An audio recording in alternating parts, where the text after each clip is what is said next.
لا أقسم بيوم القيامة ولا أقسم بالنفس اللوامة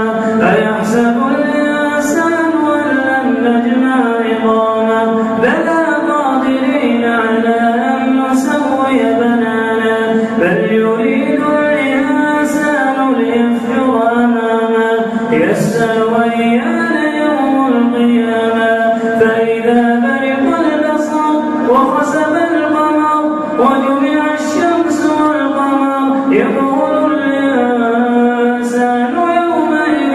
أين المفر كلا لا